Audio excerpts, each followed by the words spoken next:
Assalamualaikum warahmatullahi wabarakatuh. Perkenalkan, nama saya Ella Rizky Hasanah dengan NIM 202410102055 dari kelas Jaringan Komputer D. Di sini saya akan membahas soal-soal yang sudah diberikan, yaitu nomor pertama. Lingkarilah dan jumlahkan collision domain and broadcast domain pada jaringan tersebut dan analisislah dengan memberi alasan kesimpulan Anda terkait daerah masing-masing collision domain and broadcast domain. Yang kedua, tentukan topologi yang digunakan dengan cara melingkari gambar dan berilah keterangan, kelebihan, dan kelemahan masing-masing topologi yang digunakan dari jaringan tersebut. Yang ketiga, faktor apa saja yang diperhatikan dalam pemilihan topologi.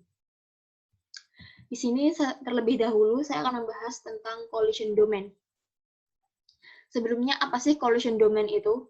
Collision domain adalah wilayah pada sebuah jaringan di mana terjadi tabrakan saat pengiriman data karena satu jalur digunakan untuk proses mengirim dan menerima data pada waktu yang bersamaan. Lalu jika dilihat dari topologi ini, yang termasuk collision domain adalah bagian ini, karena ketika PC-PT PC29 ingin mengirimkan data ke hub juga mengirimkan data ke PC-PT PC29. Lalu, access point dengan switch dengan hub, server dengan switch, router dengan switch. Begitu pula dengan bagian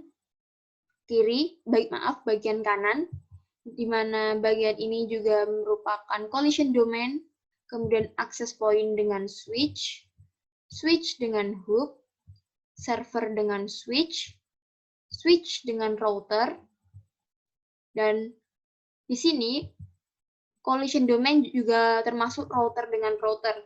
Karena router dengan router ini bukan hanya collision domain, tetapi juga broadcast domain.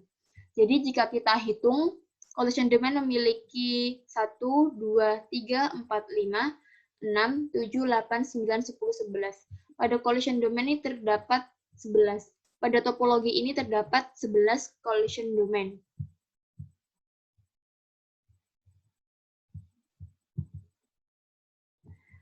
Kemudian broadcast domain. Sebelumnya, apa sih broadcast domain itu? Broadcast domain adalah wilayah di mana semua device atau perangkatnya dapat mengetahui sinyal dari perangkat jaringan tertentu yang berada pada satu segmen. Pada perangkat ini, yang dapat memutus perangkat broadcast adalah router.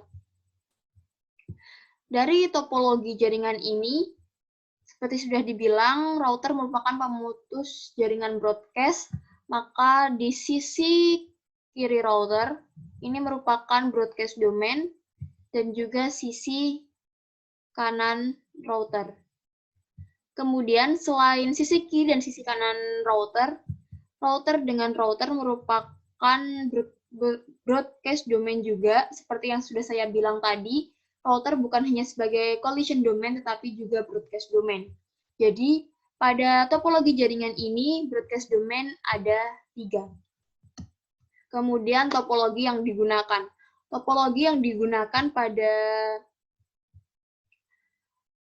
jaringan ini adalah topologi tree, di mana topologi tree merupakan gabungan dari topologi bus dan topologi star.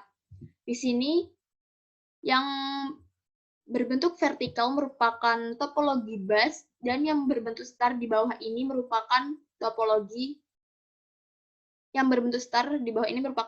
star. Kemudian, kelebihan dan kekurangan dari topologi tree.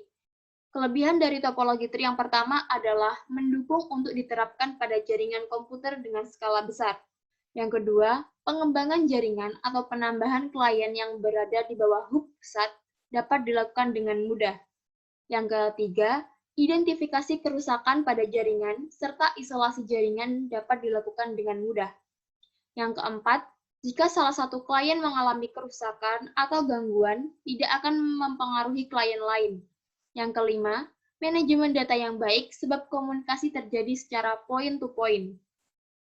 Kemudian kekurangan dari topologi tree. Yang pertama, jika kabel utama atau backbone rusak, maka seluruh jaringan akan terganggu. Yang kedua, Hub memegang peran penting dalam jaringan. Jika hub rusak, maka seluruh jaringan akan terganggu. Yang ketiga, jika komputer yang berada di tingkat atas mengalami kerusakan atau gangguan, maka komputer yang berada di bawahnya juga akan mengalami gangguan. Yang keempat, biaya yang diperlukan dalam membangun jaringan ini lebih mahal sebab menggunakan lebih banyak kabel dan hub. Yang kelima, konfigurasi dan pemasangan kabel dalam jaringan TRI lebih rumit dibanding topologi lain. Yang keenam, perawatan dalam menjaga stabilitas jaringan cukup sulit. Karena terdapat banyak perancangan pada node. Yang ketujuh, kinerja jaringan serta aliran data lebih lambat sebab komunikasi antar komputer tidak bisa berjalan langsung, namun harus melalui hub terlebih dahulu. Yang kedelapan, lalu lintas data sangat padat sebab melalui sebuah kabel utama atau backbone, sehingga kemungkinan terjadinya collision atau tabrakan file data yang sangat besar. Lalu, faktor-faktor yang mempengaruhi pemilihan topologi. Yang pertama, biaya. Kita harus memperhatikan biaya, sebagaimana biaya merupakan faktor mendasar untuk memutuskan dengan topologi seperti apa jaringan yang ingin kita bangun. Yang kedua adalah kecepatan. Kecepatan pada jaringan sangat erat kaitannya dengan efektivitas dan efisiensi pengalokasian sumber daya bandwidth yang tersedia terhadap kesesuaian kecepatan yang dibutuhkan dalam sistem. Yang ketiga ada lingkungan, di mana pembangunan infrastruktur jaringan sangat dipengaruhi lokasi, di mana sistem tersebut dibangun sehingga perlu diperhatikan juga dalam pemilihan perangkat-perangkat jaringan yang digunakan. Yang keempat itu ada ukuran.